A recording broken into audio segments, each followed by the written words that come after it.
there's a fairly heavy shower sitting over the airfield at the moment. In this video, I skirt around heavy showers to land at Fife in Scotland. Oh, hello. And then take a thrilling flight around the Scottish coastline in this 1958 Cessna Bird Dog. Welcome to the Flying Reporter Aerodrome Review. Well, hello my friends, what do you know? It's another Flying Reporter Aerodrome Review sponsored by EGPJ. And today I am heading to Scotland. It's my first Scottish Aerodrome Review. I'm heading to Fife. Fife Aerodrome is in central eastern Scotland next to the town of Glenrothes and is 30 miles north of Scotland's capital, Edinburgh. So Fife, I think, is the area, isn't it? The county or the region, and Glenrothes, I think is the right way of saying it. I'm going to be crucified if I get that wrong. Is the actual town where the airport is.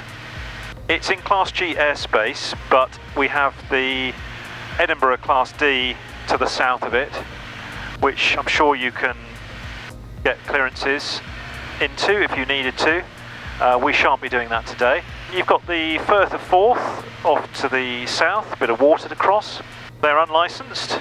They have a runway that's got a usable distance of 700 metres on the 2406 axis, and a gliding site off to the west to be aware of. So that's pretty much the local area for you. We're obviously going to give them a call when we get a bit closer. The circuit at Fife is quite a tight turn onto base leg to avoid the town of Glenrothes and also in the climb out. There was quite a bit of weather around on my flight into Fife, as was evident on my initial call on the airfield's frequency. There was no reply from the airfield itself, not unusual for an unlicensed airport, but a local pilot gave me an update on conditions. Well, there's quite a hefty shower over there in the Firth of Forth. Fife Radio, Golf Bravo Mike India Victor, 16 miles to the southeast, inbound, request aerodrome information. Hi, Golf Bravo Mike India Victor, Golf Oscar Alpha Sierra Kilo. There's a fairly heavy shower sitting over the airfield at the moment. We're holding to the end of the 2-4 downwind leg, although it may have swum to 0-6 at the moment. As I said, last known it was downwind left hand, probably 2-4, with a QFE of 994. Sierra Kilo, Golf India Victor, Roger, and we will assess the situation as we approach. Looks pretty nasty over there. We've got QFE 994, 24 left hand, Golf India Victor.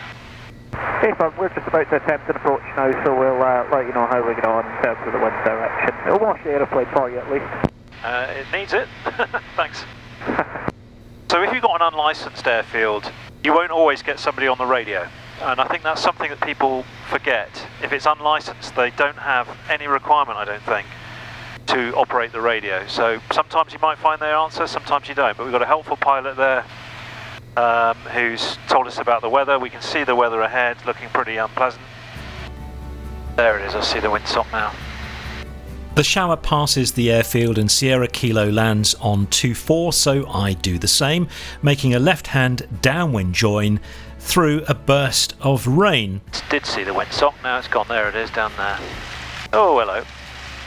If you want to see the full arrival, there's a deeper dive of this flight on my Supporters Club channel. The link is on the screen and in the video description. Avoiding those houses there. Slight kink. Golf India Victor, base to final, runway 24 to land. Reds, blues and 3 greens. So here we are on that tight, slightly kinked approach to avoid flying over the built-up area as much as possible. Actually, I quite like these non-standard circuits. It really does keep things interesting.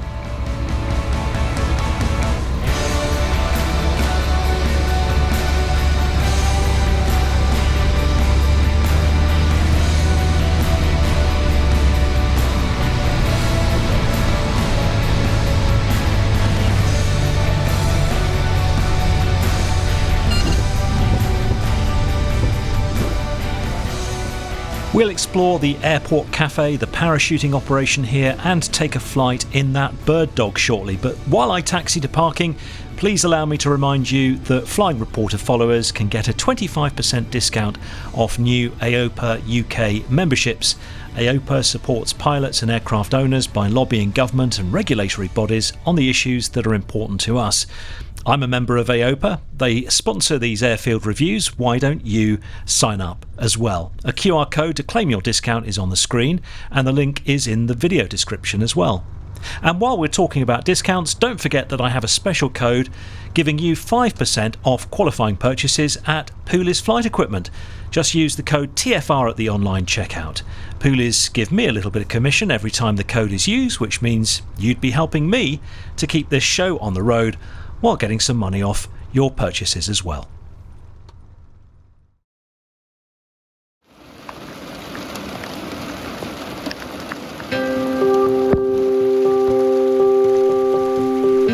No sooner had I parked up and shut down the aircraft, the heavens opened again, meaning I had to dash for cover in the cafe.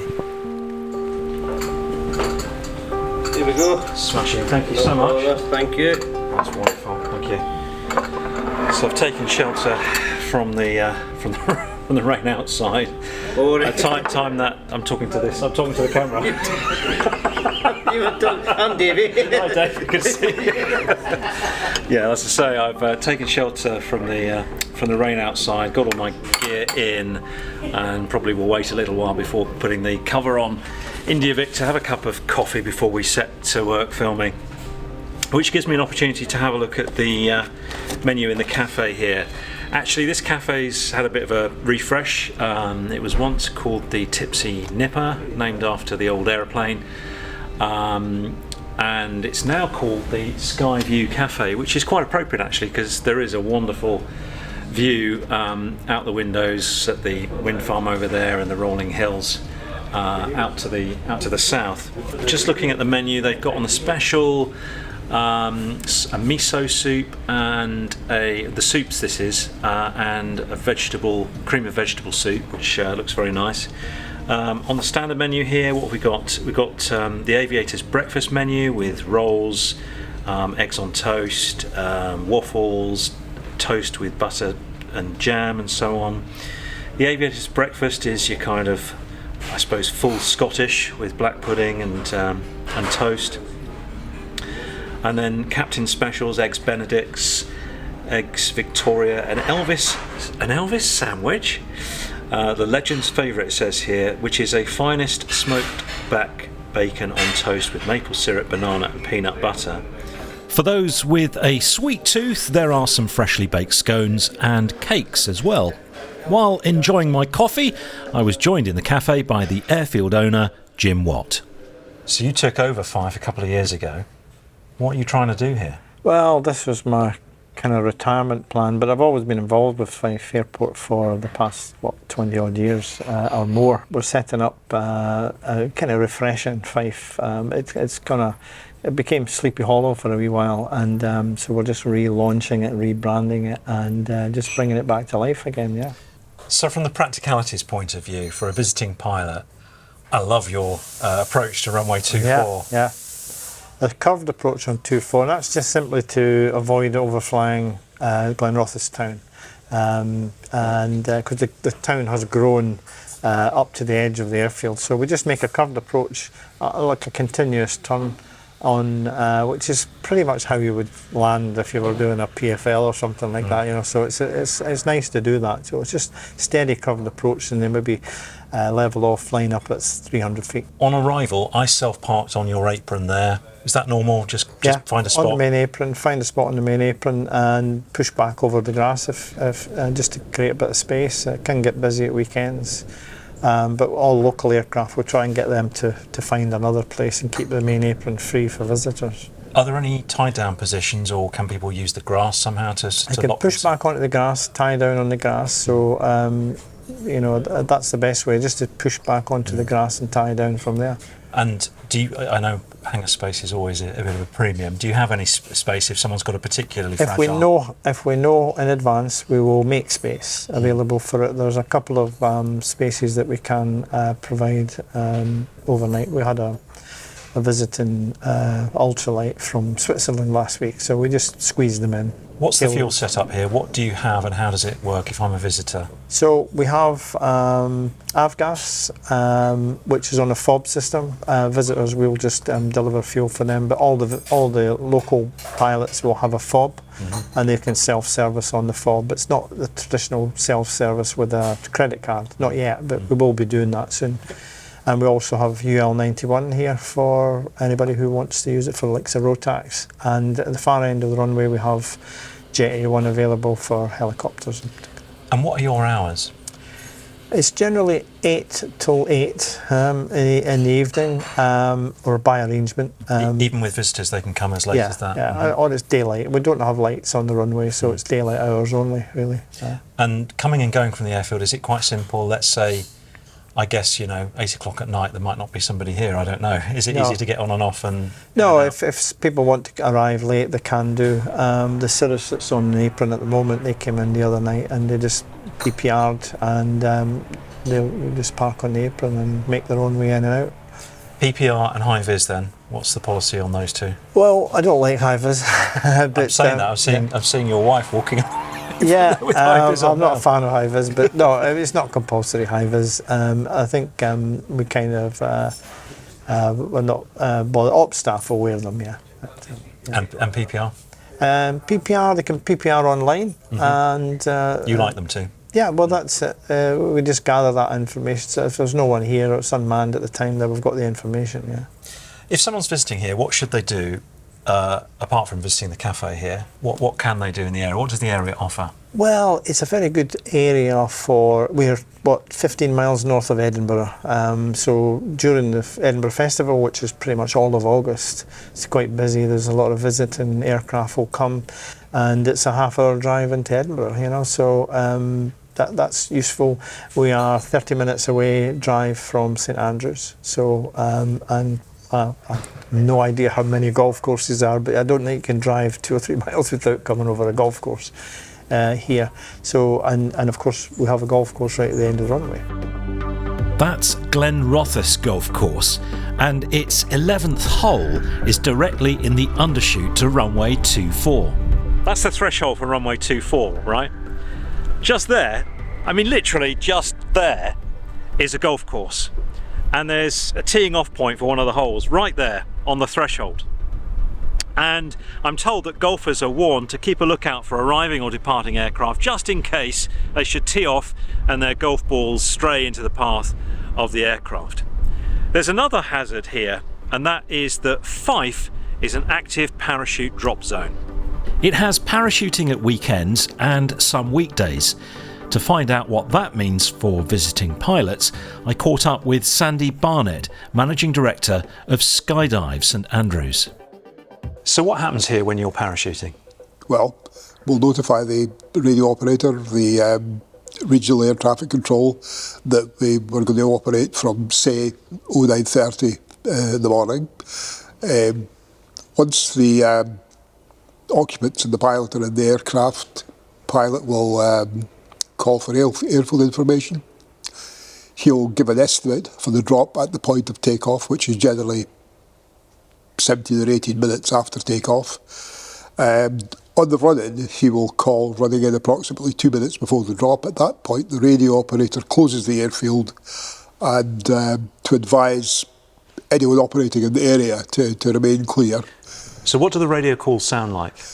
It would be all stations. Fife radio, Fife Airport is closed, parachute drop in progress, all aircraft, please remain clear. And that state would exist until the parachutes are on the ground, which is approximately 7 minutes after the initial run-in call. So you could orbit sort of in the area, just away from the visiting pilots could orbit at least 2 miles away. And they have a colour system for the tower as well, don't they? Yes, green, amber and red. Green when we're not here and we're not operating, amber when we're on site, red at the point of for the period when the airfield is closed for the drop. Why would anyone want to skydive? I've no idea. I'm not a parachutist. I'm an engineer and a pilot. You don't understand it. So I don't understand it. You generally drop from 10,000 feet, is it? And then chutes open at 5? 10,000 feet, chutes open at 5,000, and probably 4 or 5 minutes from opening to being on the ground. And the drop zone is down this western end of the airfield? It's on the western end of the airfield, yes. Yeah. If someone is mad enough to want to come here on a flight and then go skydiving with you, it's something that could be achieved in a day trip? It could be achieved in a day trip. They'd have to book up in advance. Yeah. It's been very unusual for us to be able to take an extra person on the day because we're fairly well booked up. Yeah.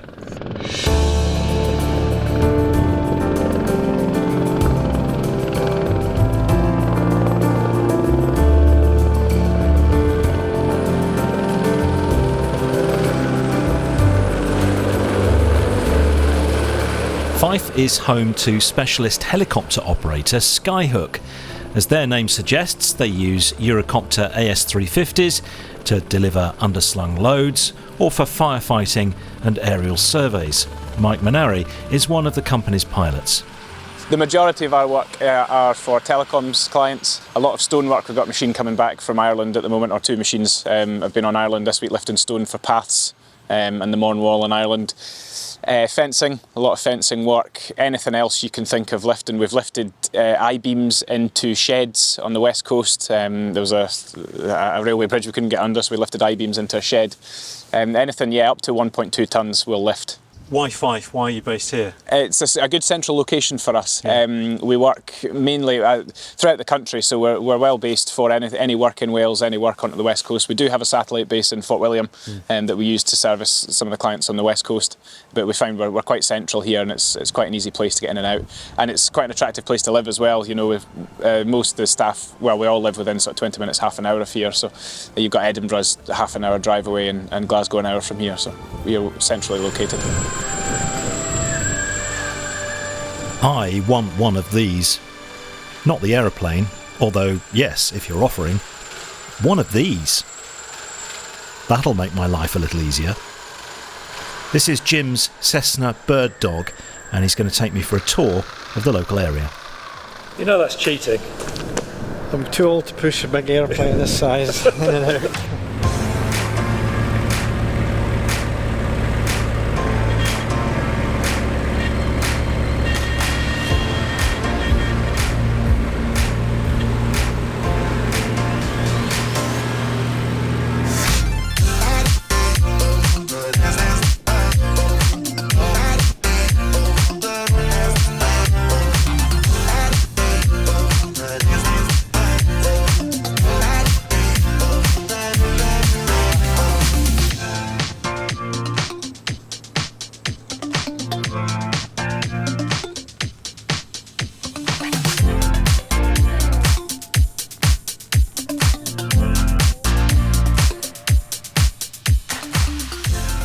There's some great scenery up here, and if you do get a chance to fly up to Fife, do take time to look out of the window.